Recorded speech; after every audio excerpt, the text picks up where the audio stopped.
Liber 65 and the quest for the Holy Guardian Angel.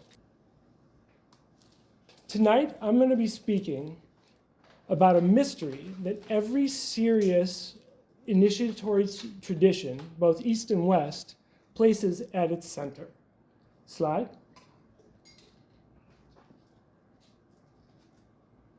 It's the mystery of relationship. The relationship between the human and the divine, between the finite and the infinite, between the mundane self and the vast, glorious deity that we will become. In Thelema, we refer to this relationship as the knowledge and conversation of the Holy Guardian Angel. This is the radiant inner guide who embodies the true will of each and every star. And yet for many of us, the Holy Guardian Angel remains just theoretical. It's abstract. It's a beautiful concept that lives safely in books, prayers, and our social media threads. But it's not always in the blood and bone of our daily life.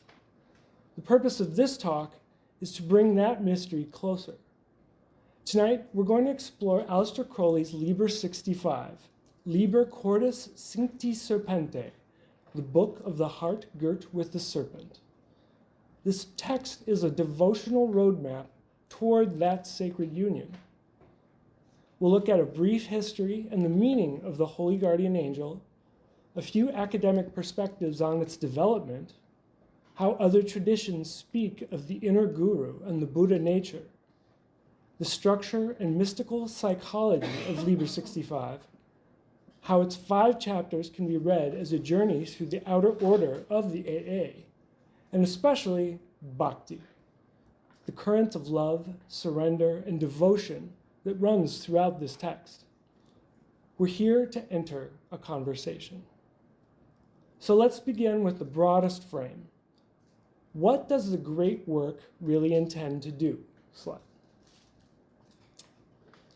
Every major Western esoteric current, whether it's Hermetic, Rosicrucian, alchemical, Kabbalistic, they all converge on a single aim: the alignment of the microcosm with the macrocosm, and the intentional harmonization of the human will with a deeper divine will. In Golden Dawn language, this goal is manifested as the knowledge and conversation of the Holy Guardian Angel, and its attainment is placed at Tiphereth, the sphere of the sun, the center of the tree of life. In the AA system and in the Temple of Thelema, which stands parallel with that order, this angelic relationship becomes the axis of the entire path.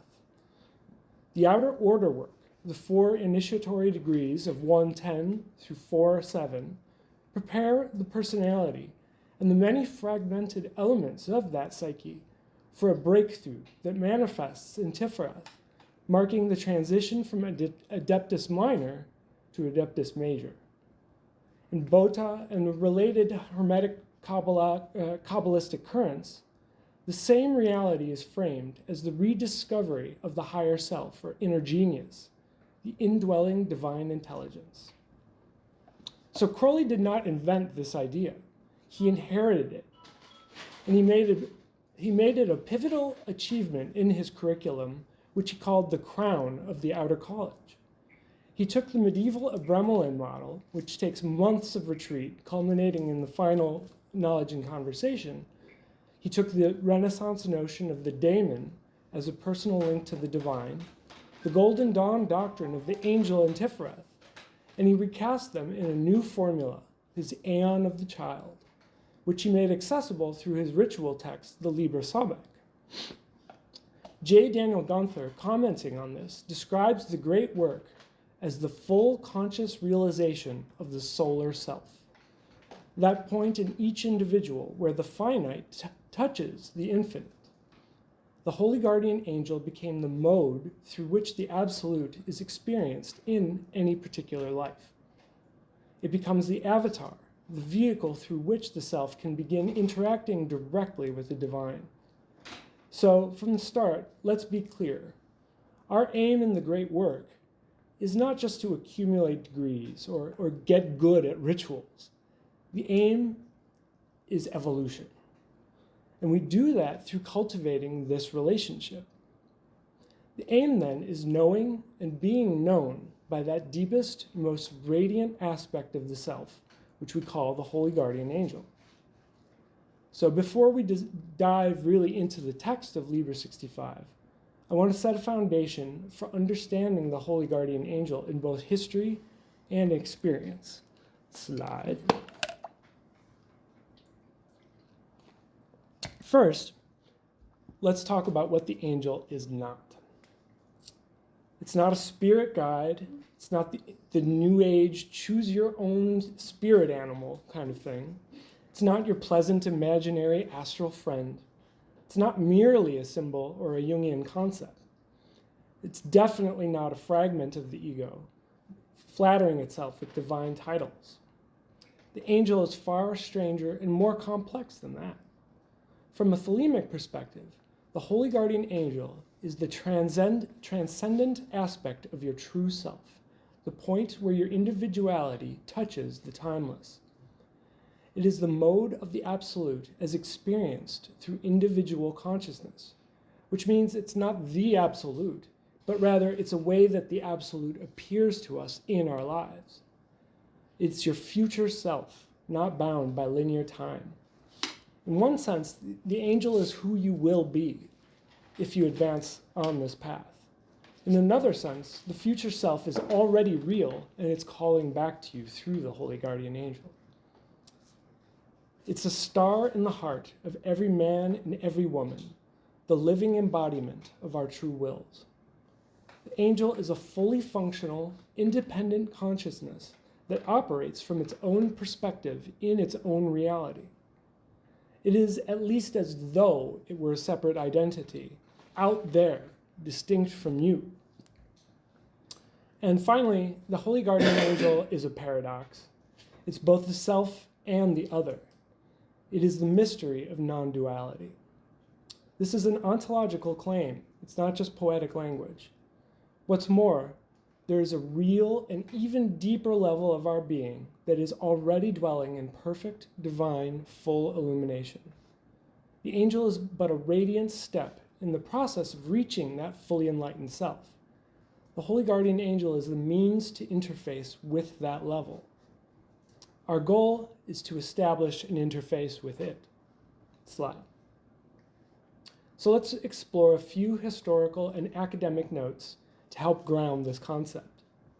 In Jewish mysticism, we find the notion of a personal angel, a tutelary deity, or a heavenly double, a higher self that stands before God.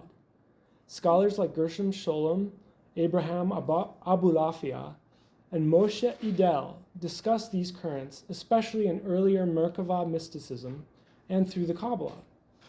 Moshe Idel notes that the peak of mystical attainment is unification with one's personal angel. This is the moment when human intellect fuses with the active intelligence. It's experienced as a radiant other that is simultaneously oneself and not other. In Egypto-Greco-Roman philosophy and in Neoplatonism, we see the concept of the Daimon, or genius, or the Bornless One. It's a personal divine presence. Plato hints at it, and the later Neoplatonists and Hermeticists elaborated on it. Iamblichus referred to this agent as the Augoeides. I'm probably saying that wrong. Enrico, how do you got it? I pronounce it Augoeides. Augoeides.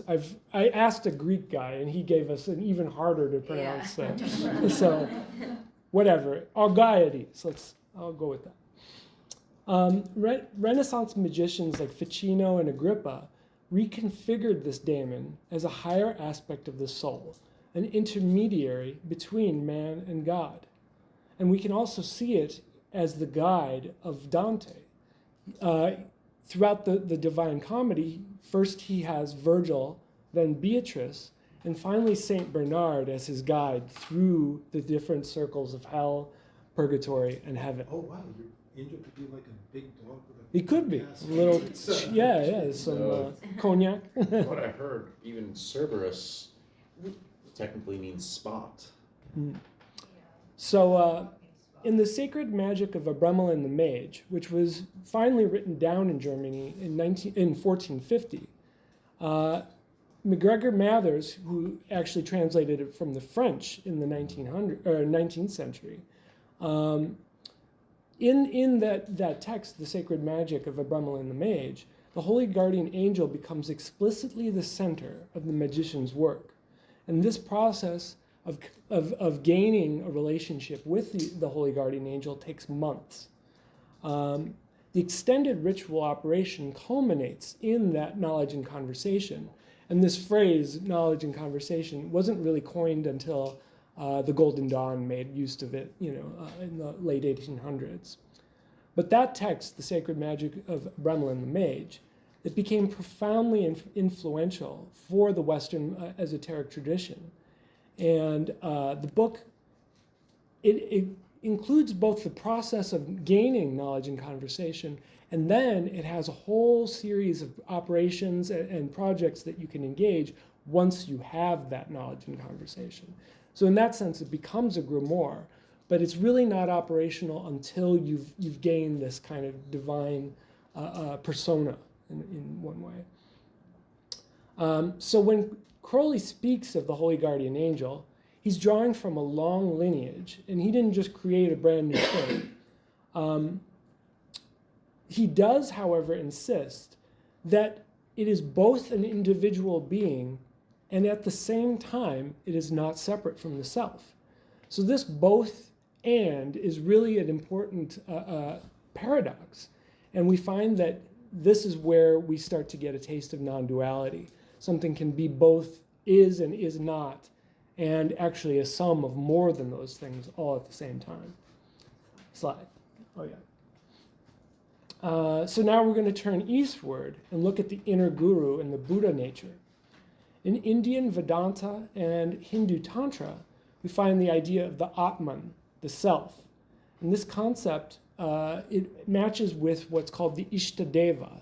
It's the chosen deity that is both worshipped externally, and it is the deity you will become. In Buddhism, this tantric language shifts a little bit. And if we look at the Mahayana perspective, the awakened potential within every being exists both for the self's liberation and for the liberation of all sentient beings.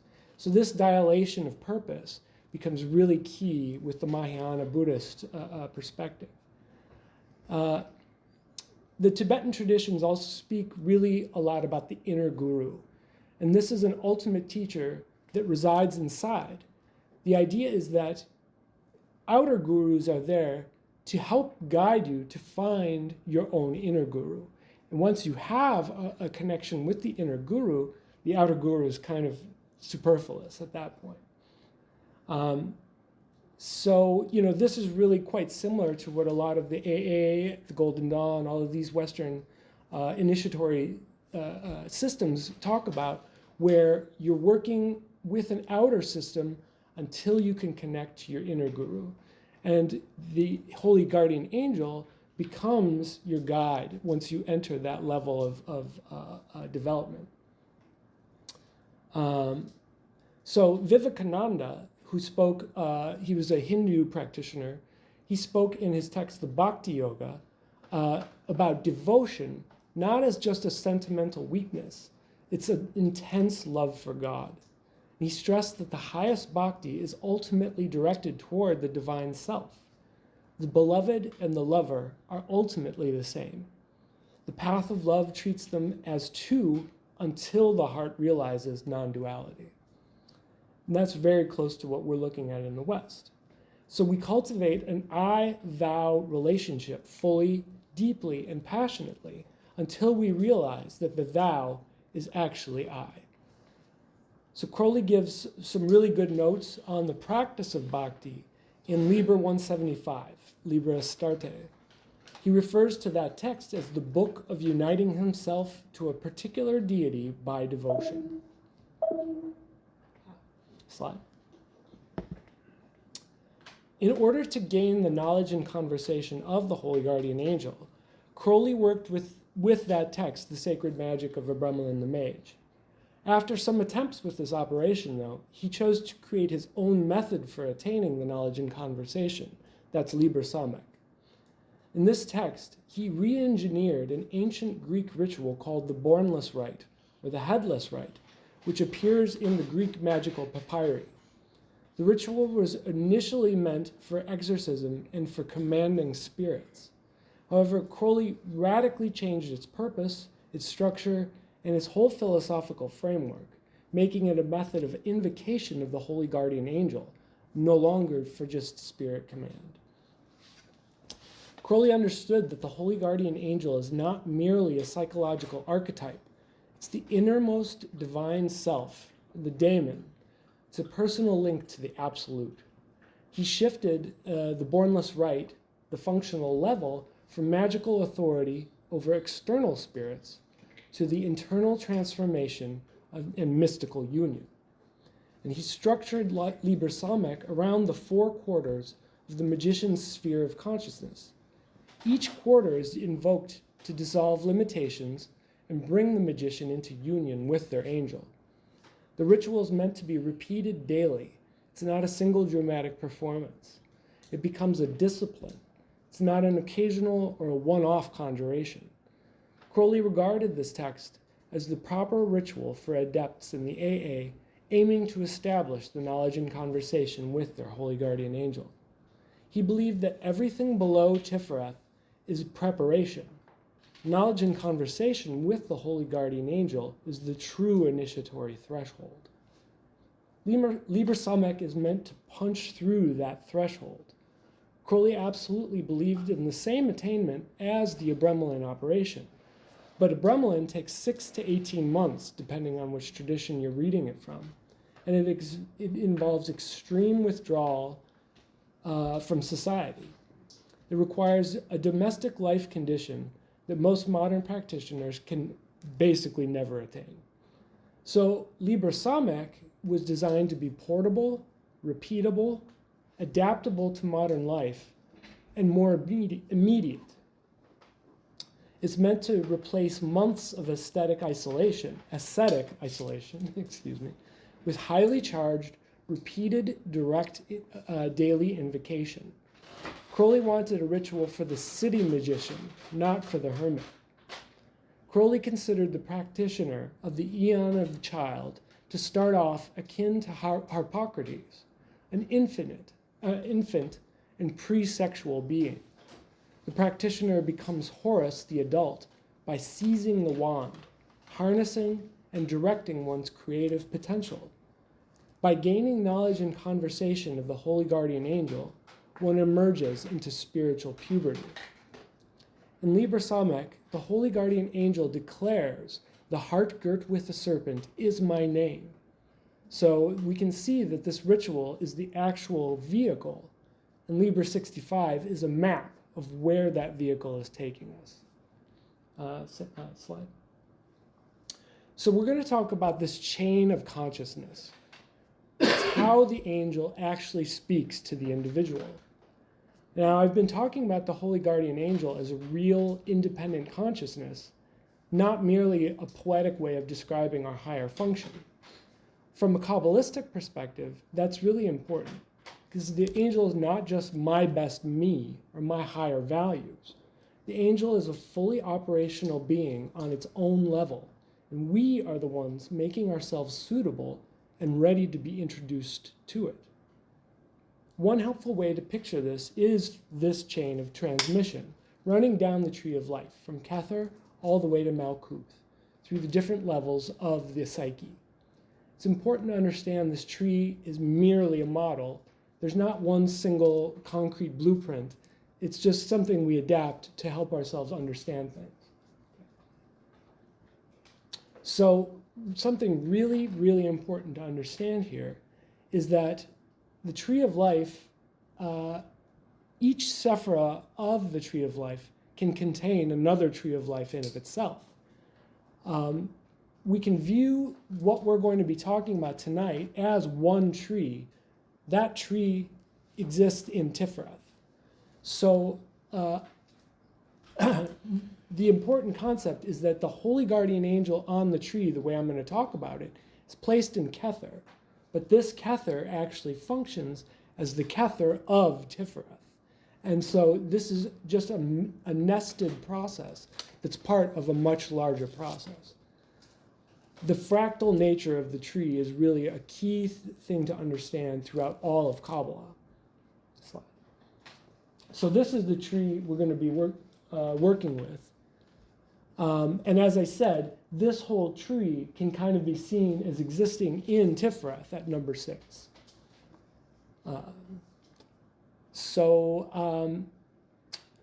Let's see. So regarding the relationship between the self in Malkuth and the holy guardian angel in Kether, up until one really achieves the full knowledge and conversation, it's really a lot more of a one-way conversation. Occasionally you receive flashes and glimmers of conversation from the angel, but it's not a two-way street.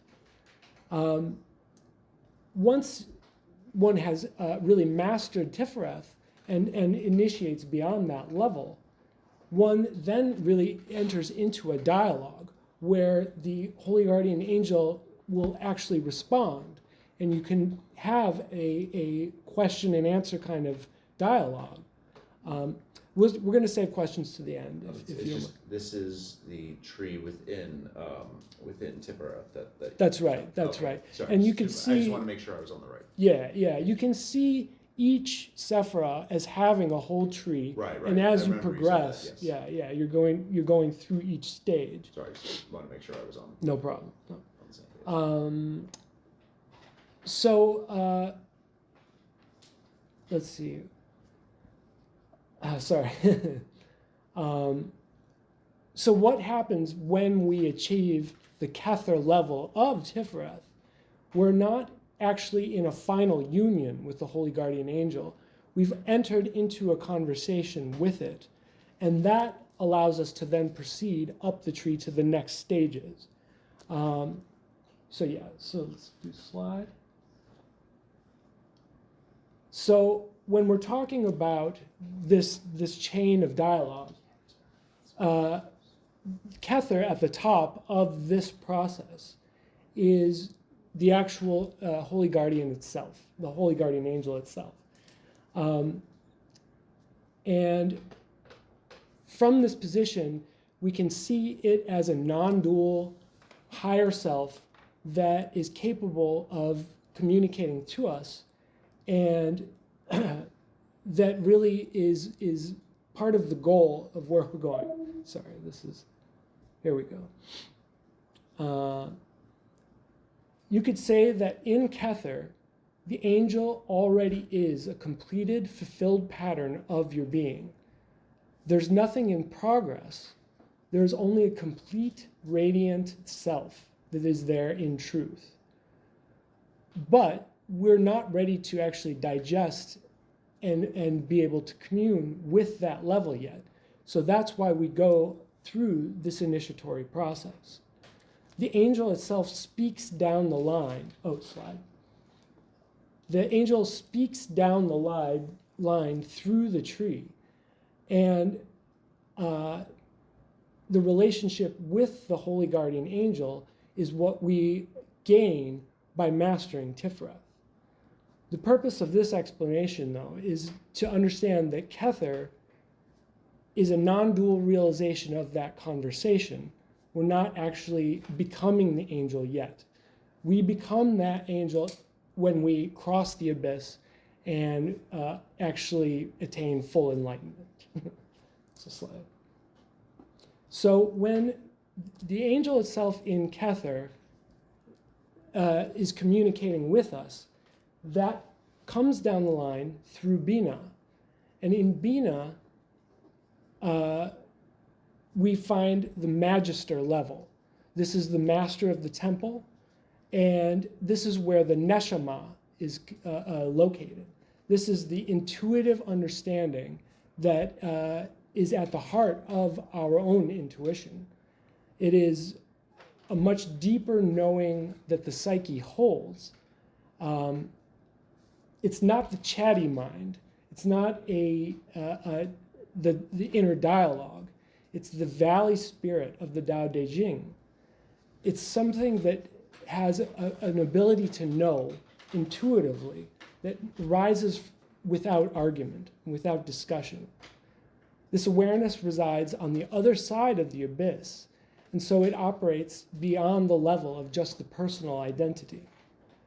For Crowley, in Liber 65, the Magister is referred to as VVVVV, which stands for Vi Veri Universum Vivus Vici. That's a Latin phrase which means, by the power of truth, I, while living, have conquered the universe. This was Crowley's motto when he achieved the 8.3 degree as a master of the temple. But it also represents a higher intuitive consciousness that he was in dialogue with. So this neshama that he was able to commune with is something that we all have the ability to achieve and become in communication with. So as we progress, we will meet our own VVVVV, and we'll take a different name for that, of course, and we will then be in a deeper two-way intuitive dialogue. So slide. So looking at this, the way this communication works, the holy guardian angel is in Kether. It speaks to the Magister in Bina, and the ego hears the Magister through the faculty of our neshama. At this level, the angel's knowing is still almost entirely silent and nonverbal. It appears as a pure insight, pure certainty, and pure presence. For most of us, this is a level that we only touch in rare flashes, but in deep meditation, in moments of crisis, and in mystical states, we get a real taste of this knowing. Okay, slide. So the next step in this chain is the Ruach. And this is a kind of a combination of the psyche elements from the 4th to the 9th Sephirah, from Chesed all the way down to Yesod. These are the elements of the psyche on this side of the abyss, and the center of that is Tiferet. So this is, having mastered all of these elements, we are considered an adept major. Until we've mastered them, and until we've achieved the knowledge and conversation, at that level, we are the adeptus minor. So that's kind of the differentiation there. Slide. These 6 or 7 Sephirah, this is the realm of thoughts, of the moral consciousness, of the imagination and memory, and of self-reflection. In terms of the grade structure, we can speak of the adeptus major operating at this level, comprised of all of these Sephirah. A being whose Ruach is largely harmonized and aligned, especially around Tiferet.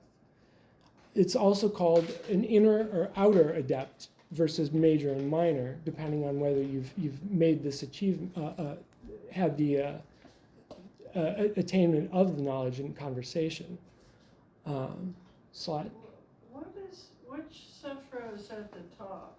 That's Doth, which Doth resides in the abyss, Right. and until one has actually crossed the abyss, there's no real differentiation between the three. All right, so in the communication chain from Kether, who's speaking to the Magister in Bina, and then this is communicated down through Doth, we can say that the Adeptus Major is the master of all of these lower Sephirah.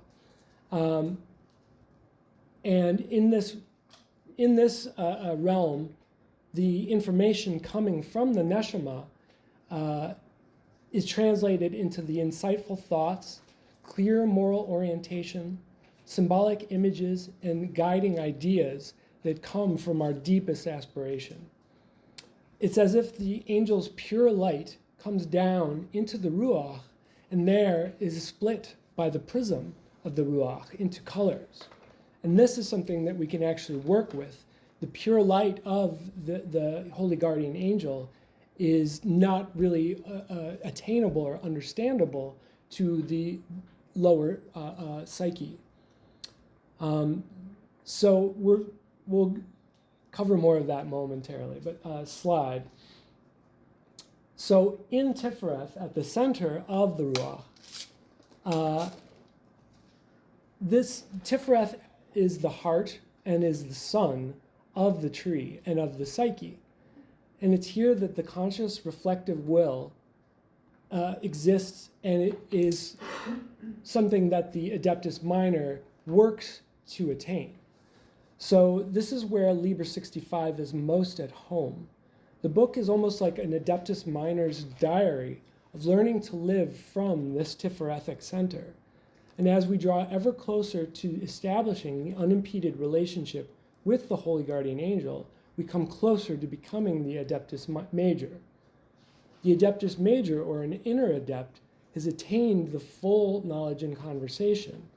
And that's really what differentiates us between a first order and the second order. In the first order, all of our work is building ourselves up to this place where we can pull back the veil and enter into the full unimpeded dialogue with that Holy Guardian Angel. So slide. So as the communication down the tree operates, the Holy Guardian Angel speaks through the Neshama. The Adeptus Major speaks to the Adeptus Minor. And this guidance is translated into our personal sense of calling. It's the center where our deepest choices usually come from. And it's where we feel that this is right for me, when we really have an intuitive understanding of something. The angel is not just an abstraction at this level. It's a deeply felt beloved, and it's the inner Lord of our hearts. Okay, slide. So finally, this chain of communication all lands in Malkuth. And this is where the scribe, our ego, and the nefesh, the animal ego, exist. This is our everyday personality.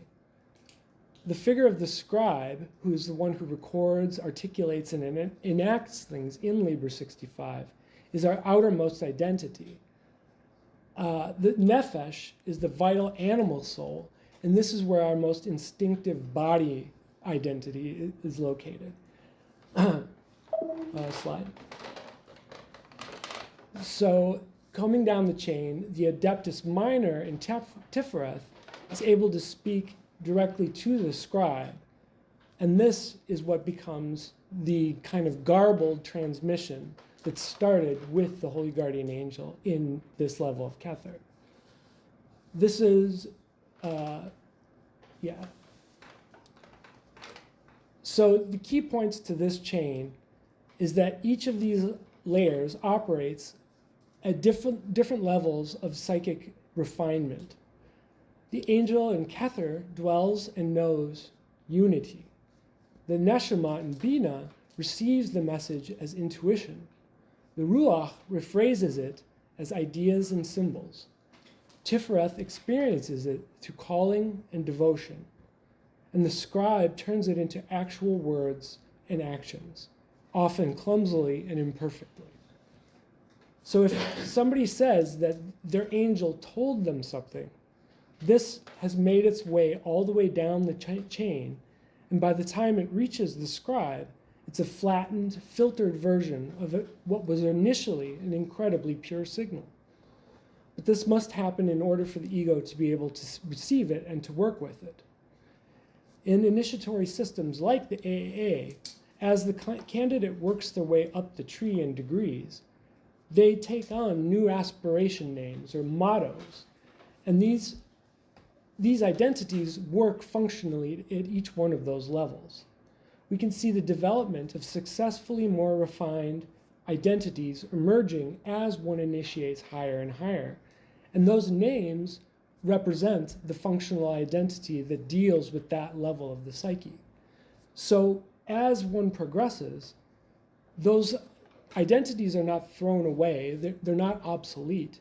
There's something that remains as a functional circuit when the identity is working with those kinds of energies. Aleister Crowley used a lot of different mottos, and those show up in Liber 65 in different places. They indicate that this chain of communication is functioning, and that each one of those mottos represents that circuitry of identity, so that we can actually see this dialogue taking place in the text. Slide. So this is a really complicated chain. Why am I explaining this? On the one hand, we have the danger of reducing an angel to just our psychology. And on the other side, we have the danger of inflating all of our intuitions as the voice of God. So understanding this chain of communication allows us to see that these glimmers of realization are different functional awarenesses that represent something coming from a higher place. They're not pure when the ego receives it at the lowest level. And this is a dialogue that takes place throughout the text. So it's really something that Crowley is describing. And it points to the main paradox that we encounter in the text.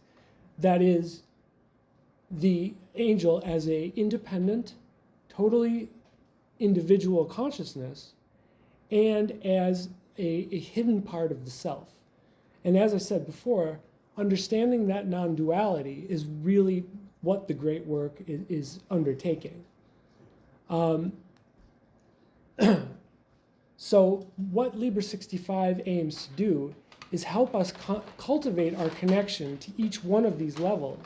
And as we progress ourselves up the tree, we identify with those different personalities and are able to host a nested identity. So part of the goal for Liber 65 is training our heart to have devotion to the Holy Guardian Angel, and that these successive nested personalities function as receptacles for that devotion. We train ourselves so that by the time the full light of the angel reaches us, all the way down from Kether, we have a purified chain of consciousness that's ready to receive it. So we're going to continue to use this chain of consciousness as we start to explore Liber 65 itself. Slide. Real quick, sorry. Oh, before you do, just gonna come down. Don't just chalk it up to just my psychology, but also don't take every little thing as a sign. That's right. That's right. And we'll discuss more of that danger of kind of over-interpreting things.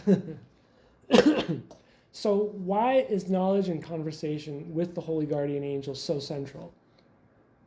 Because without some form of union with our Holy Guardian Angel, all of magic becomes easily devolved into just a form of manipulation, trying to get power and to try to control our lives and the lives of those around us.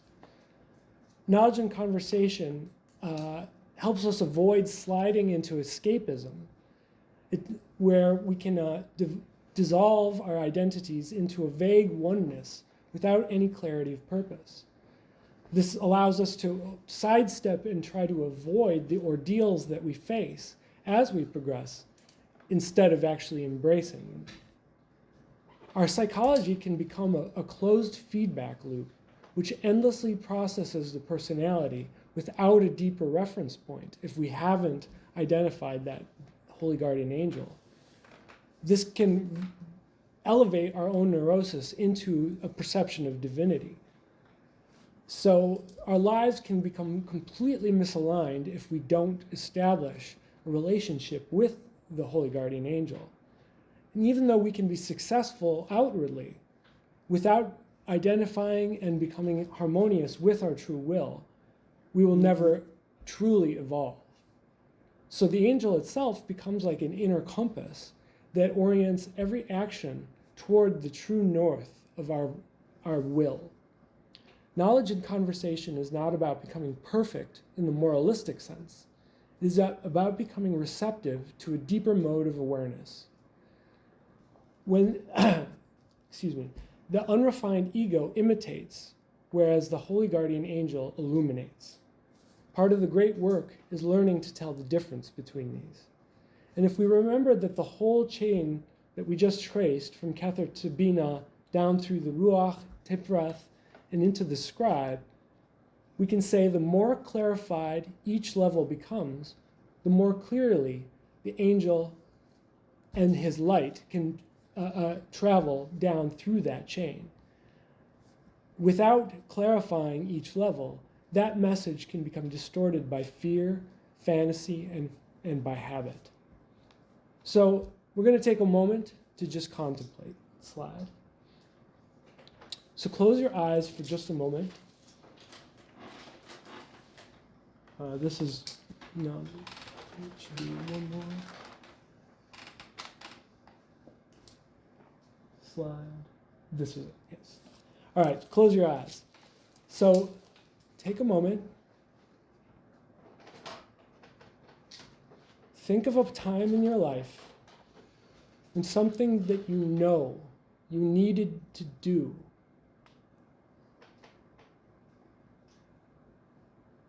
came forth as an affirmation. Something bubbled up to the surface. Something you knew you needed to accomplish. This is the first link in your chain reaching back to your holy guardian angel.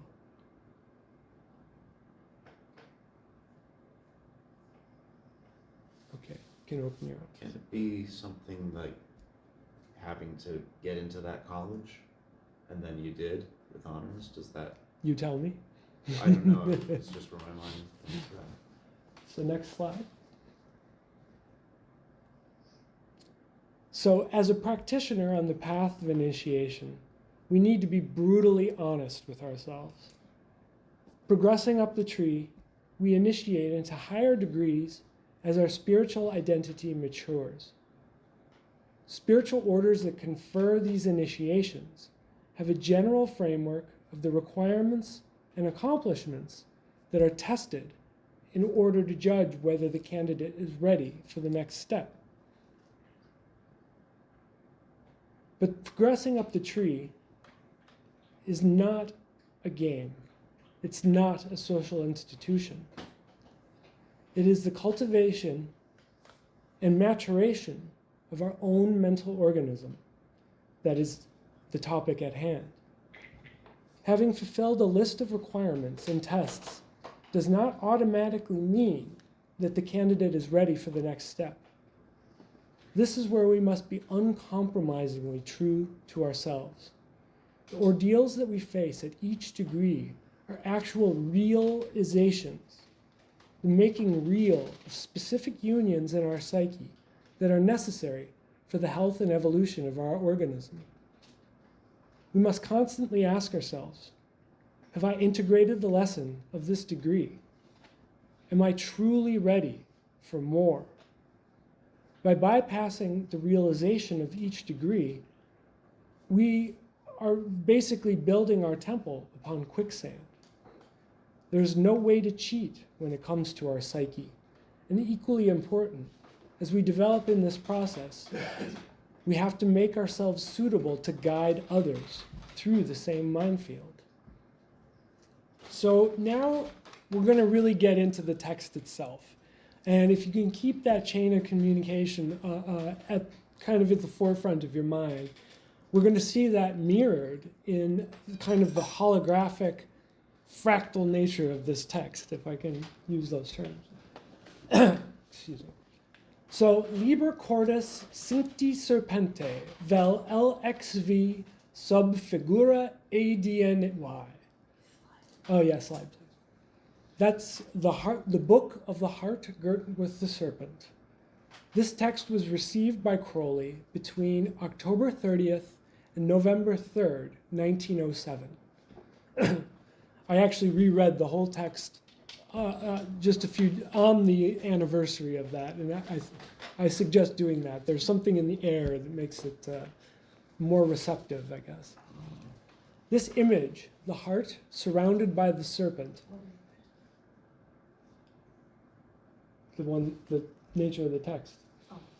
The image of the heart surrounded by the serpent is a deeply powerful metaphor. It's a motif that we can find running through a number of spiritual traditions, including, obviously, Thelema. Slide. In the title of the text, we find the phrase vel LXV. Vel means in Latin or equally. LXV is 65 in Roman numerals, and 65 adds to 11. Both 65 and 11 are really important ideas in Thelema. LXV can also be seen as a reordering of LVX, or light in Latin, which is another really important concept for Thelema. In the title Sub Figura ADNY, sub figura means under the figure of, or veiled in the symbolic form of.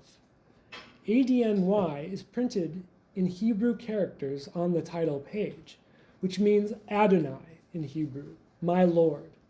Now, ADNY in Hebrew also add to 65.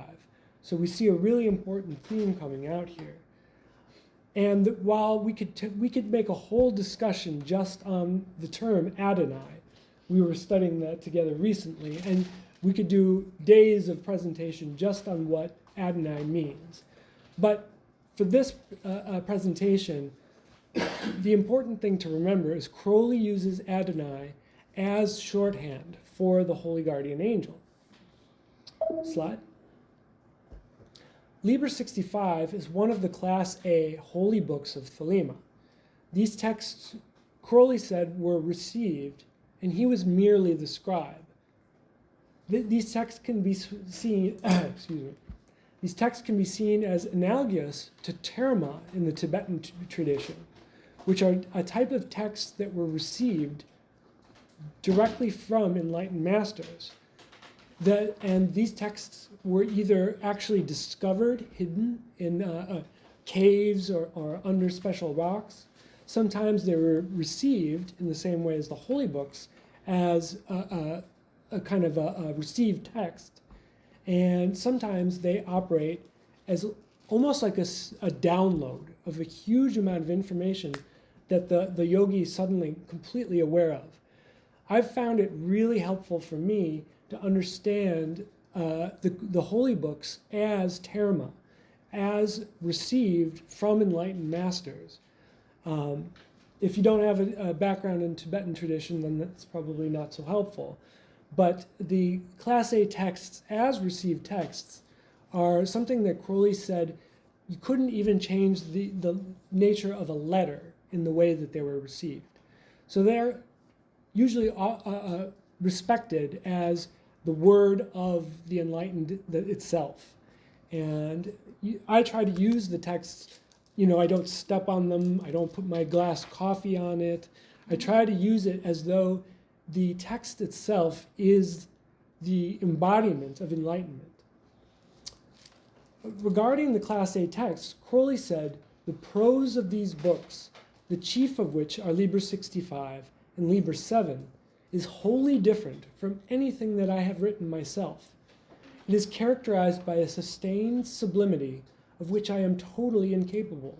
It overrides all the intellectual objections which I myself would have raised. It does not admit the need to explain itself to anyone, even to me. I cannot doubt that these books are the work of an intelligence independent of my own. So these texts form the core of Thelema, yet they are extremely challenging pieces of symbolism. Their study requires a wide range of previous knowledge in mythology, occult metaphors, and other Thelemic texts.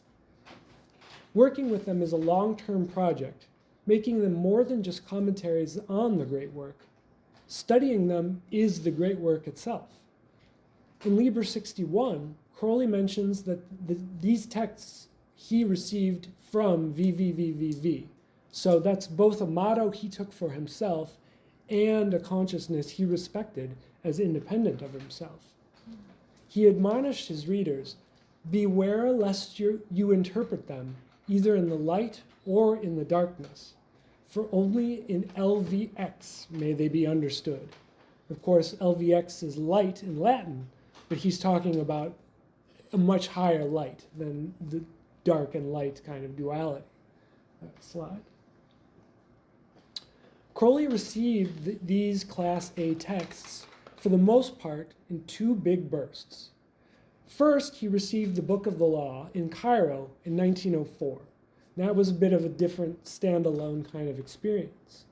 But then in London, in the span of just a few months at the end of 1907, Crowley received 8 of the Class A texts, in some cases 2 in the same evening. And that burst of 8 texts includes Liber 65 and Liber 7. Then again, in 1911 in Paris, Crowley received 4 more texts. These receptions were all of the holy books of Thelema. That's it. There was the Book of the Law and then these 2 big bursts. And that forms the entire corpus of the Class A texts. So I can't help but ask myself, what might have prompted Crowley to receive these texts in these 2 big bursts, mainly, in just a short span of time? It's a question I keep coming back to over and over, but I'm not going to go any further with that. We could have a whole discussion. Victor Newberg, that's all I'll say. Wait, which working was that? I'm not saying anything. Okay. Yeah, so we'll just keep going with this, and I know what you mean. I know the name. I'm aware of. So, slide or? No. Next one is, yeah, right. So in 1907, just prior to the first of the big bursts, Crowley was working with the newly revealed Egyptological material that E.A. Wallace Budge had translated, including the Egyptian Book of the Dead. Reportedly, Crowley's copy of the Egyptian Book of the Dead is filled with his personal notes and observations. In his own works, including these Class A received texts, he borrows phrases, prayers, and images from that Egyptian current, and he breathes new life into them, using them in the very fabric of his own mystical experience. Slide. So in my own experience, generally, it's best to avoid old translations, especially those from the Victorian era. The shadow of colonialism looms large over them, often with racist and condescending bias just dripping off each page. At that time, the sciences of anthropology and archaeology were in their infancy, and the background cultural awareness needed to render the accurate translations was virtually non-existent. So it's easy to write off Budge's translation of the Egyptian Book of the Dead as an artifact from the dark ages of translation. But when it comes to understanding Thelema, we have to take a different approach. Crowley used Budge's text extensively. So it's through this lens that we can gain a great deal of deeper understanding into Crowley. Remember, we're not trying to understand what the ancient Egyptians actually believed and what they actually practiced. We're reading Crowley's vision of a we're reading Crowley's understanding of Egyptian mysticism. So he projected a solar initiatory tradition filtered through his time, his class, and his psychological makeup, and his experience with his own communion with his holy guardian angel. So I really recommend going back to Budge's Egyptian Book of the Dead with this in mind. And I've been rereading it. It's fascinating how many full phrases he lifted, prayers. It's really incredible. So instead of viewing those texts as just dusty artifacts, we can really use them to inform our understanding of Thelema and breathe a new life into them in that way. Not yet. Regarding Liber 65, Crowley also wrote a very brief and cryptic commentary on the text. He wrote it 16 years later in 1923. About Liber 65, Crowley said, "I find chapters 1 and 2 intelligible, though chapter 2 is harder than chapter 1. But chapter 3 is quite obscure to the part of my mind that writes comments, while exalting my lyrical apprehension with utterly lucid brilliance. Chapter 4 is quite beyond me. But chapter 5 has several literary passages with evident applications." So I thought that was really interesting. He even said he doesn't understand the entire text. So that gives us a little bit of courage when we approach it. Okay, slide. So at its core, Liber 65 is a poetic diary of communion with the Holy Guardian Angel. It's a ritual drama of the soul's ascent and a devotional handbook especially valuable for the aspirant in the outer orders of systems like the AA and the Golden Dawn. Slide. The central symbol is the heart girt with a serpent. The heart, the center of feeling, sacrifice, solar energy, and Tiferethic consciousness. The girt with means surrounded, encircled, protected, and constrained by. And the serpent can be wisdom, power, kundalini, and the current that moves. In a Kabbalistic sense, the serpent is the force that climbs the tree. It's the subtle energy rising through the elements. The heart is the sun at that center. The serpent encircles the heart in its image, in the image of power harnessed by love, energy disciplined by devotion. Crowley used the Orphic egg as an interchangeable symbol with the heart and serpent.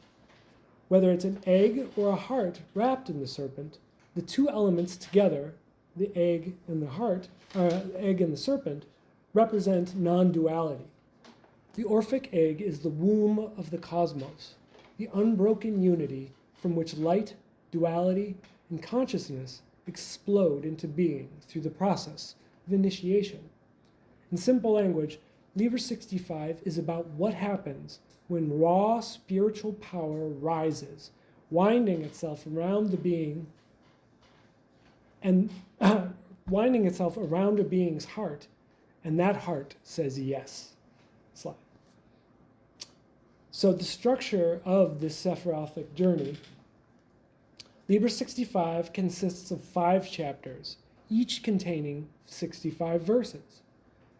In the way that we're reading it tonight, each chapter can be mapped onto a sephira of the Tree of Life, an element, and a grade in the order of the AA.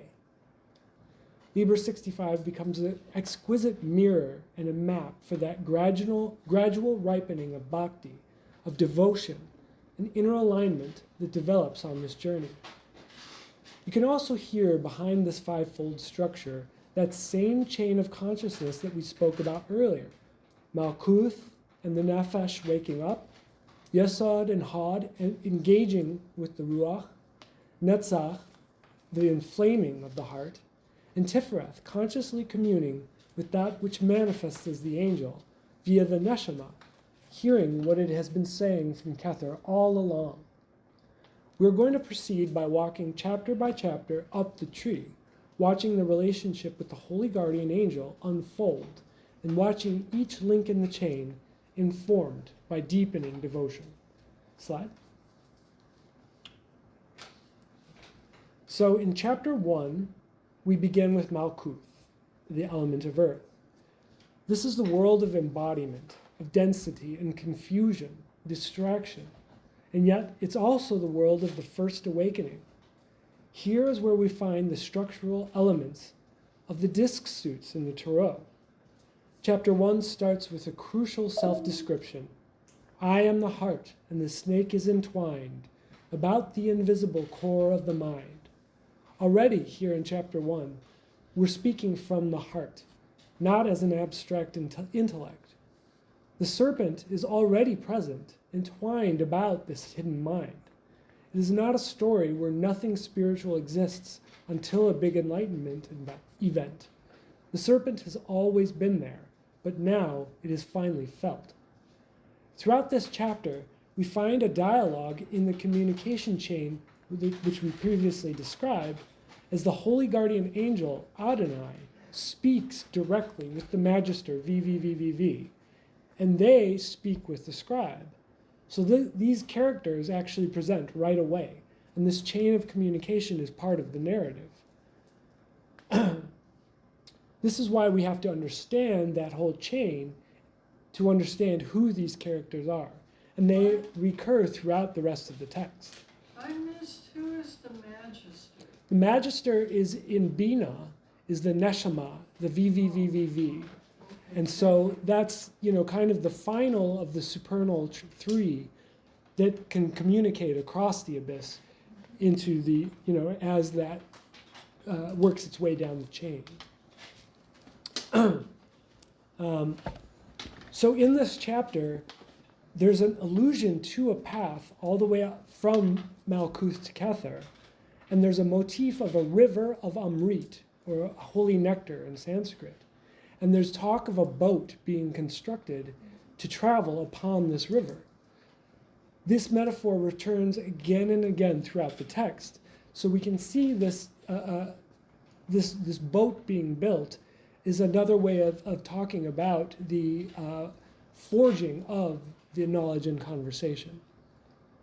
This chapter is saturated with longing for the beloved, with the pain of separation, and with flashes of ecstasy and of despair. For someone in the neophyte stage, the first degree, this corresponds to the shock of realizing, this life of mine is not random. Something in me wants something deeper. From a Buddhist or a Vedantic angle, this is the first stirrings of bodhicitta, or mumukshava, the intense desire for liberation. But this is not just a liberation for the self, not just escapism. It's liberation for all sentient beings. Vivekananda described this in his text, Bhakti Yoga, as the birth of longing for the divine, the moment when all ordinary loves begin to feel too small, too fragile. Mundane pleasures no longer satisfy, as they can never truly fulfill spiritual need. As Rumi said, yearnings for things like wine, food, and lovers are actually the thirst for divine union misplaced. In this chapter, the heart has not yet found its angel, but it has discovered its own incompleteness. This is a momentous realization. In the AA context, you could say that chapter 1 shows the neophyte realizing that spiritual life is not just curiosity, it's a need. Something in them will die if they do not respond. This spiritual life tempts us, just as the snake in the Garden of Eden. The prospect of enlightenment is a journey as the snake of Kundalini uncoils and progresses up the tree of the Sephiro and the chakras. In the terms of the chain that I had described, this is where the scribe in Malkuth first begins to suspect that there is in fact a whole ladder of consciousness above it, and that the strange ache in the heart is really an echo of the angel calling from Kether. Chapter 1 is a vast treasure trove of symbolism and metaphor, as every chapter is throughout the text. We could make an entire life study of just this chapter alone. I struggled really with how deeply to go into this chapter and into the symbols and motifs. But obviously we're already running long. I decided to keep it short. But if there's an interest, we can talk later about further dialogue and we can unpack the zip file that each chapter really is. Okay, slide.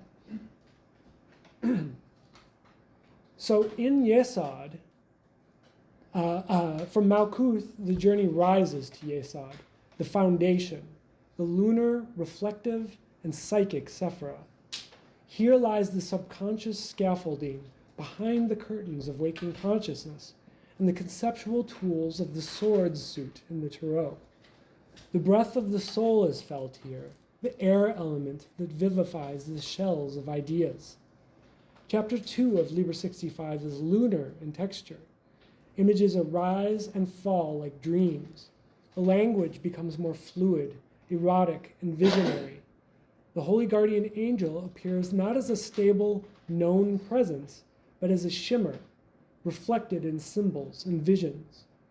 In terms of the AA initiatory scheme, this is 2-9, Zealotr, where the work of purifying the subconscious and stabilizing the foundation is undertaken. Psychologically, Yesod is where we confront fantasies and dreams, projections, complexes, and neuroses, obsessions, addictions, and fetishes. Here, we confront our tendency to mistake the reflection for the source. Spiritually, this is where astral vision, intuition, and the dream life may open up. But these are still not disciplined. From a yogic angle, this corresponds to the early stages of pratyahara, the withdrawal of the senses, and the initial regulation of prana. The energy begins to move, the practitioner begins to see visions, lights, and deities. The challenge to not get lost in these visions is what we really confront here. When we first begin meditation, this is where our distraction bubbles up from. And this is where we need to learn the discipline to remain unmoved. The angel in this chapter is like moonlight on the water. We see something, but we do not yet see. The sun itself is reflected here. Slide. We can think of the sun and its light extending, reflecting off the moon, and then reflecting off the water. This is a profoundly important stage. Many seekers mistake the yesodic experiences for full attainment. They fall in love with their visions, with their psychic power. This is where we mistake the finger pointing to the moon for the moon itself. And again, relating this back to our chain of communication, what you're feeling here is the ruach and the nefesh trying to interpret a transmission that has come all the way down from the level of Kether. But it is still distorted by the waters of our subconscious. The work of the Zealotr is to clarify that mirror. So let's take a moment again and close our eyes. Take a few deep breaths.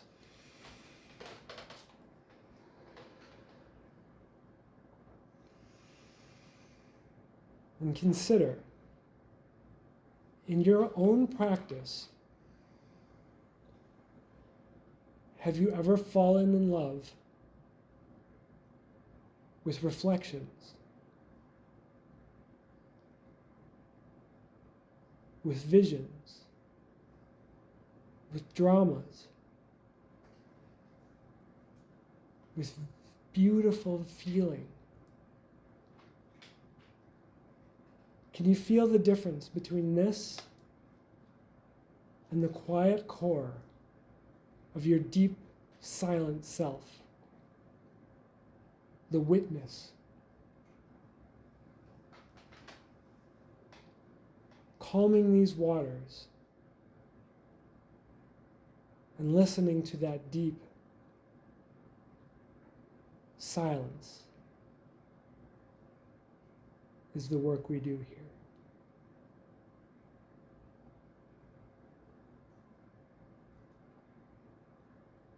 Okay. You can open your eyes. Slide. So we move on to chapter 3, in Hod.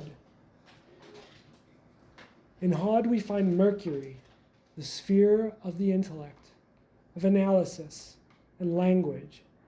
This maps onto the 3-8 practicus degree. Counterintuitively, this is where we find the element of water, the great sea of Bina, and the intensity of the cups in the tarot. This is where Liber 65 gets tricky. The voice starts to twist into paradox.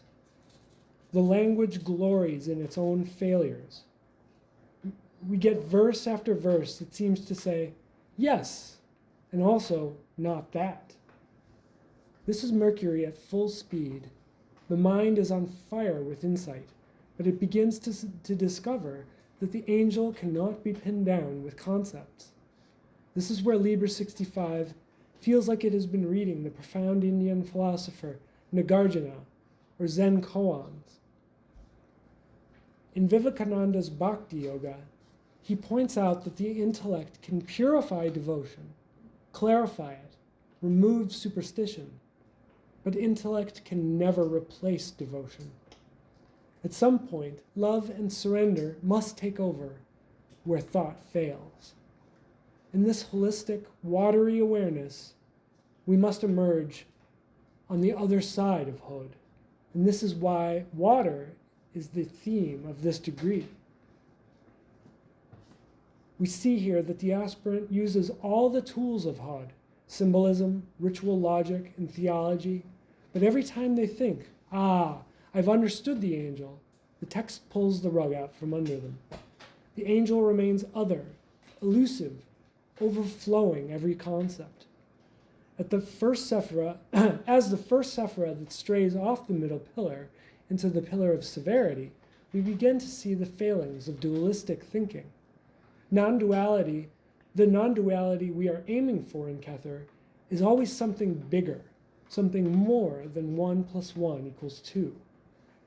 In the initiatory grade term, this reflects the practicus's work, deep study, Kabbalistic analysis, and magical theory, all of which are vital, but eventually they all must be sacrificed at a higher altar. This is where we master labels. We learn to distinguish between signs and symbols, as Carl Jung explained. We come to understand that labels and signs are always just a shorthand for a deeper, richer reality only represented by those symbols. Liber 65 doesn't despise the intellect, but it transfigures it. The mind leans towards its proper place. It can serve the angel, but it cannot replace the angel. This is a bitter lesson, and one that runs counter to the outlook our intellect has built for us. Taming the mind is at the heart of the great work, making it serviceable to a higher state of being. Seen through the lens of our chain, Chapter 3 trains the Ruach itself, especially these Hod-like functions, as it becomes a clear translator of what the Neshama already knows and what Tifereth is beginning to feel. Slide. Chapter 4 is where we find Netzach. And from Hod, in Chapter 3, we cross to Netzach in 4, where we find Venus, love, desire, endurance, emotional intensity. This is 4-7 degree, the Philosophus, where the element of fire is emphasized, the burning of the heart. The flaming spiritual passion of the Wands cards in the Tarot is also found here. We swing from the pillar of severity to the pillar of mercy. In Chapter 3, we find the intellect's breakdown. In Chapter 4 is the heart's breakthrough, both beautiful and painful. Liber 65 becomes unapologetically bhakti here. We find verses where the speaker pours out adoration, longing, and surrender. "O my darling, I also wait for the brilliance of the hour ineffable, when the universe shall be like a girdle for the midst of the ray of our love, extending beyond the permitted end of the endless one." This sumptuous imagery evokes the deepest, purest love, as in the pure poetry of Rumi and Rilke. Vivekananda repeatedly emphasizes in his bhakti lectures that true devotion is self-offering, also not self-hatred. It is a willing sacrifice and a transformation of the small self into a channel of something greater. Chapter 4, we find desire purified into adoration, jealousy sublimated into exclusive devotion, fear transmuted into fearless surrender. It's not sentimental, but it is an ordeal. The angel seems to appear and then withdraw. The beloved is near, then painfully far. The aspirant is tested in their constancy. We hear the longing for the other that resides at the heart of duality. From the outer order perspective, this chapter is a template for how emotional life can be reoriented. Instead of making the angel one more object to cling to, the aspirant learns to let every emotion, joy, grief, passion, and frustration, become fuel for devotion. Slide. Crowley's advice on bhakti in Liber 175, Liber Astarte, is useful here. He teaches how we can become fluent in the language of devotion, opening to the whispers of the beloved. And here we can see Crowley's structure for composing one's own invocation to the deity as a step in the generation of bhakti, which is included in Liber Astarte. In the AA language, you could say, this is where we find the fluid mathematical elegance of Hod yielding to the raw fire of love, and the student begins to understand the great work is not just clever, it is costly. It cost you your illusions about who is in charge. And in the language of the chain, Netzach is where the nefesh is really brought into the work. The emotions, instincts, and whole animal soul are invited or forced to align with the angel's current that has traveled all the way from Kether. Slide. The imagery in the Coleman weight tarot of the strength card here comes to mind. The scribe doesn't just think about the angel now, the scribe burns for it. Slide.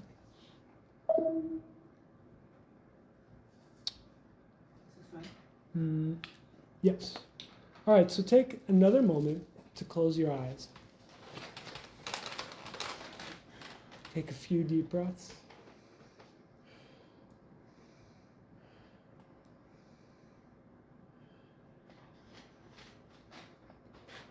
Bring to mind a relationship in your life where love transformed you,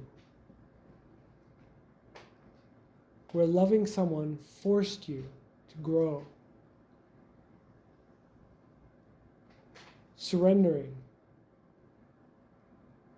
becoming more honest, more courageous. Imagine all of that intensity, that willingness to change, that hunger for sacrifice, directed toward the deepest truth of your own being.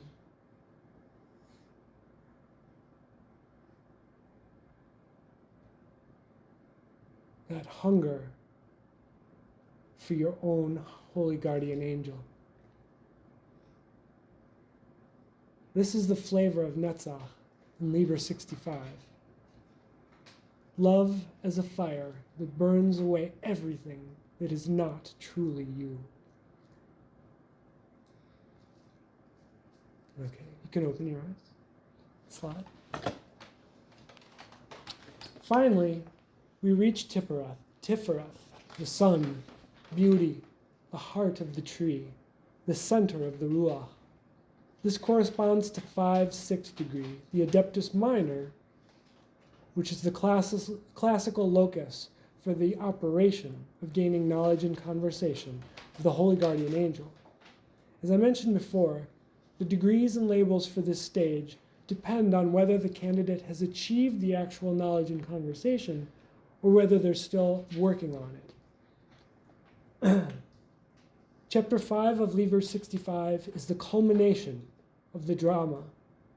Here the language becomes solar, regal, quietly, elegantly ecstatic. It is no longer tortured, grasping longingly for the grasping longing of earlier chapters. It is the steady radiance of a union that has, in some sense, already occurred. The image of the rose cross, so central to Rosicrucian and Golden Dawn symbolism, hangs over this chapter. The union of opposites on the cross of incarnation, blossoming into the rose of the heart. You'll notice in Tifereth, we've returned to the middle pillar again, the non-dual current. From a developmental perspective, up to this point, the aspirant is related to the angel as other, beloved, teacher, distant God. In chapter 5, the boundary begins to dissolve. The voice of the text slides ambiguously into I and thou. This is exactly how both Eastern and Western mystics describe non-dual union. The Sufi lover discovers that the beloved was their own deepest heart. The Bhakta discovers that the Lord they worshipped is the Atman self within. The Buddhist discovers that the Buddha they visualized is the nature of their own mind. Gunther speaks of this as the solar initiation of the adept in the aeon of the child, where the adept realizes themselves as a conscious vehicle of the aeonic current, not merely a seeker chasing after it.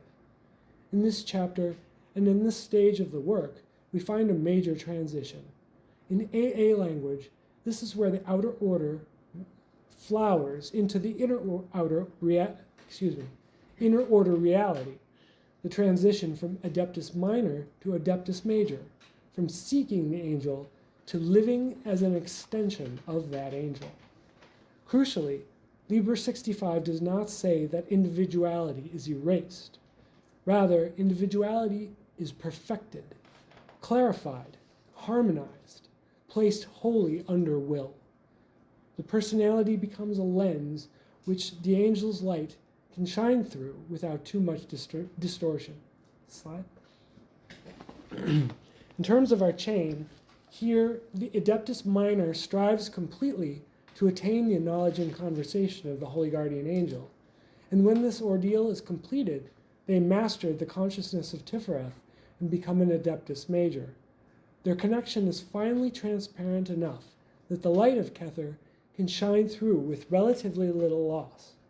From here, the Magister level is not an abstract fantasy, but a real potential, because the whole chain has been prepared from bottom up.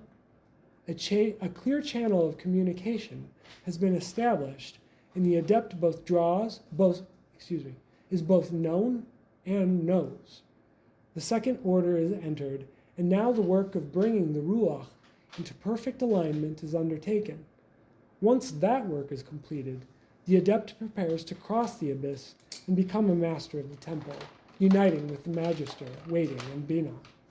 Slide. For a moment, just imagine, what would your life look like if every major choice were made from that center? Not from fear, not from habit, not from rebellion or compliance, but from a deep quiet. This is right. This is mine to do. This is the life of someone who has begun to truly live from the angel. This is the life of an adept. Slide. All right, so now that we've walked through the arc of the 5 chapters, let's zoom out quickly and see how Liber 65 sits at the crossroads of traditions. As we explored it in Kabbalah, we have the 5 different elements. We have the 5 first Sephirah. Liber 65 walks us through a refinement of these elements. Earth is awakened, the foundation is purified, the mind is clarified and humbled, the heart set aflame, And finally, spirit is made the center. Slide. You can keep going. In alchemy, the soul, often symbolized as Mercury, and the spirit, symbolized as sulfur, must be united in a single vessel, the heart. The conjunctio oppositorum, the marriage of opposites, happens here.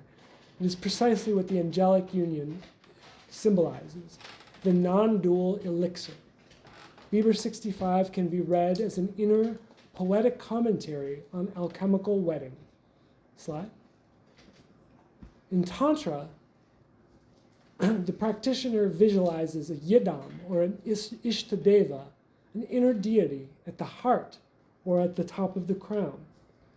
Through the practice of sadhana, involving devotion, mantra, and visualization, the practitioner gradually realizes that this deity is not out there, but is the nature of their own mind. Slide. In Taoism, we find here the internal alchemy. There's a process of the refining of the Jing to the Qi to the Shen, from essence to energy to spirit. And then this is returned to the void, to the Tao. The practitioner speaks of restoring the original spirit, and the non-dual state of the Tao is restored before its division. Reading Liber 65 mythically, we can say that the serpent power of life is gradually refined, returned to the heart, and in chapter 5, we glimpse the unborn original face, the angelic self in union with the ineffable. Slide. Bhakti, as a hidden river, can be seen throughout the whole text. And bhakti is truly the most important current in the text, from my perspective at least. The bhakti of the aspirant, their worship, their longing, and surrender, is the fuel that eventually burns away the illusion of separation. Vivekananda insists that the true bhakti is not anti-intellectual. It uses the mind, but it knows the mind is not final. It uses form, but it knows form is not ultimate. Liber 65 moves in exactly that rhythm. It uses images and concepts and then smashes them in ecstasy. Bhakti in Hinduism is divine love, devotional surrender. Vivekananda describes different stages of bhakti, culminating in para-bhakti, devoting oneself to God as one's very own self. In the Tibetan Tantric tradition, we find a prayer in the Lama Chopa ritual stating, "I seek your blessing that I may relate everything I meet to meditation." Similarly, in the Enochian Oath of the Abyss, we find, "I will interpret every phenomena as a particular dealing of God with my soul." Slide. We find this commitment to transform every moment of one's life into a conversation with the divine as an advanced, most dangerous step. This is where the holy borders on madness. Turning everything we experience into part of our practice can lead to schizophrenic, delusional, and paranoid overinterpretation, as well as narcissistic self-worship. The discipline and healing which is developed in each of the ordeals in Malkuth, Yesod, Hod, and Netzach prepare us to take this leap in Tifereth, where neurosis and past trauma no longer command our inner lives. Slide. Liber 65 is saturated in bhakti. It is not a cool metaphysical essay. It is not a sterile technical commentary. It is a love poem full of longing, joy, jealousy, ecstasy, despair, and finally, union. As Western magicians, we sometimes imagine ourselves as very wise, very powerful. Liber 65 quietly insists, without love, devotion, without bhakti, the holy guardian angel remains an inanimate, hollow idea. Liber 65 teaches the psychology of devotion, how to allow the heart to be educated by love, so that the entire chain of consciousness, from the nefesh and mundane lower ego, all the way up to the neshama, can be brought into harmony with that angel. Gives us a rich symbolic vocabulary to both understand and express our own meanings through, and to help recognize every moment of our lives as part of the great work. Slide. So let's place this all now in the Thelemic aeonic frame. In the aeon of Osiris, the old aeon, the formula was of death and resurrection. The central image was the suffering, sacrificed God. Salvation was often imagined as something granted from outside. In the aeon of Horus, the Thelemic aeon, the formula shifts to growth, self-realization, and the unfolding of the child. The central figure is the crowned and conquering child, Heru Raha. The work is to realize the true will and to live as a conscious expression of it. In this context, the holy guardian angel is not a redeemer in the old sense. It is the future you, the solar you, the aeonic you, already in perfect harmony with the current of the law. You are Heru Raha, comprised of the duality of your outward Rahur Kuit in your inner Rahur Par Krat. Slide. The outer path of the AA can then be seen as a systematic purification and training of the personality, building robust vehicles and stabilizing the mind and the heart until it is safe and possible for the holy guardian angel to make itself known. The ordeals of the grades leading to Tiferath are meant to allow us to face and overcome the neurosis, trauma, and conditioning that come with being born into a human body, until we have reached a level of mental health that is prepared to embark on the next stages of our evolution. Without properly dealing with these issues first, advancement is doomed to only amplify our mental illness and ruin the lives of ourselves and our loved ones. Liber 65 is the mythic text that runs alongside this training, providing a map, a mirror, and a mantra. Slide. The angel is the one who knows your orbit around the sun. Liber 65 is the song you sing as you slowly lock into that orbit. Like any of the holy books of all of the spiritual traditions, Liber 65 is a song we can sing for the rest of our lives that will offer new lessons as long as we return to it. So don't be intimidated by its mystery. Its challenge is also a promise. And again, thinking of our chain, the aeon of the child asks that every level, nefesh, ruach, and neshama, grow into a more conscious expression of the angelic current. This is not just about having a big experience at Tiferath at once. It's about inhabiting that state through the whole fabric of your being. Slide. To keep this from being purely conceptual, let's talk briefly about how one can actually work with Liber 65 as a Thelemic aspirant. 1. You can use it as Lectio Divina, sacred reading. Take one short passage from Liber 65 each day. Read it slowly, perhaps out loud. Notice which words sting, which words soothe, which images cling to your mind. Ask yourself silently, what is the angel saying to me through this verse today? You're not trying to decode every symbol. You're letting the text work on your heart, the way bhakti texts and psalms work on the devotional practitioner. This gently trains both the intellect and the subconscious, making those links in the chain more receptive. Again, we're giving ourselves a symbolic vocabulary. 2. Journaling as a dialogue. Keep a Liber 65 journal. On one page, copy a verse. On the facing page, write your response as though you were writing back to the angel. Over time, this becomes a record of your developing relationship. You can track your resistances, your longings, your moments of clarity, and your questions. This is a Western form of the inner guru dialogue that Tantric and Buddhist practitioners use. It also gives the scribe and Malkuth something sacred to do,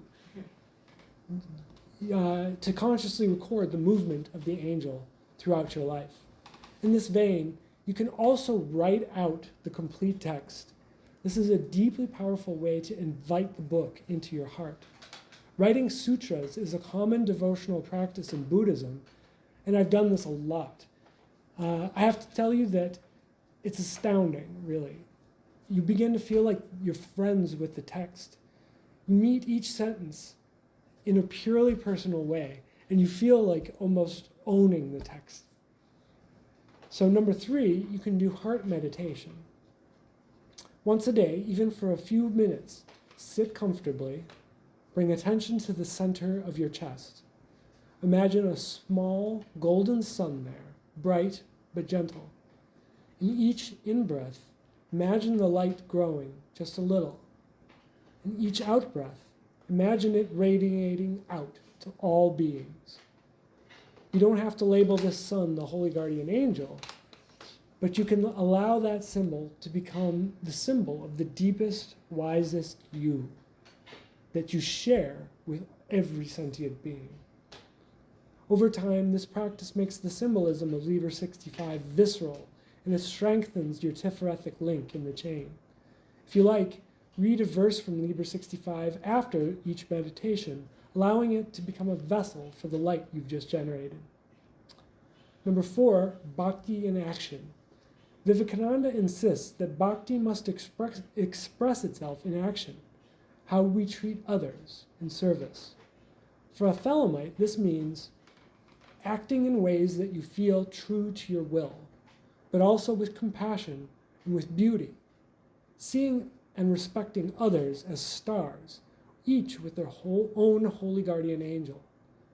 Ask yourself daily, what is one small way I can honor the angel in me and in others?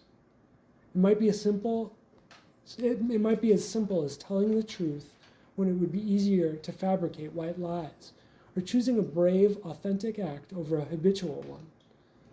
Each such act is the scribe and Malkuth aligning itself with the holy guardian angel, letting that supernal signal come all the way down the chain and take concrete form.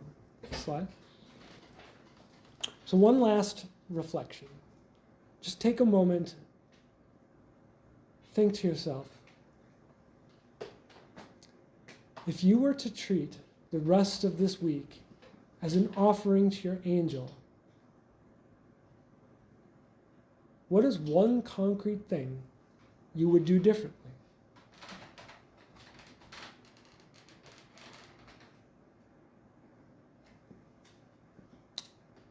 Okay, slide. So to conclude, we've covered the history and ontology of the Holy Guardian Angel, its resonance with the inner guru and Buddha nature, the chain of consciousness from Kethur down to Malkuth, the structure of Liber 65 as a Sephirothic ascent from Malkuth back up to Tifereth, and the stages of longing, purification, paradox, love, and union. The way bhakti, devotion, surrender, and love run like a hidden river throughout the whole book. I'd like to be clear that this lecture is still very much a work in progress. I've come to love Liber 65, but it's also still a mystery to me. The ideas I present tonight are just a record of my own journey with the text so far. This lecture has come about from my own research, meditation, and experience. These ideas will continue to evolve. Slide. In the end, remember, the heart is the sun, a star. The serpent is the power that rises. Together in non-duality, they form the awakened human. Slide. Crowley wrote over and over, in different ways, that the central and essential work of the magician is the knowledge and conversation of the Holy Guardian Angel. Everything else is just a side issue. The heart girt with a serpent is you, your longing, your ordeals, your surrender, and your illumination. Slide. They that sealed up the book into their blood were the chosen of Adonai. And the thought of Adonai was a word and a deed. And they that abode in that land, that the far off, and they abode in that land, in the land that the far off travelers called naught. O land beyond honey and spice and all perfection, I will dwell there within my Lord forever with my Lord. Thank you.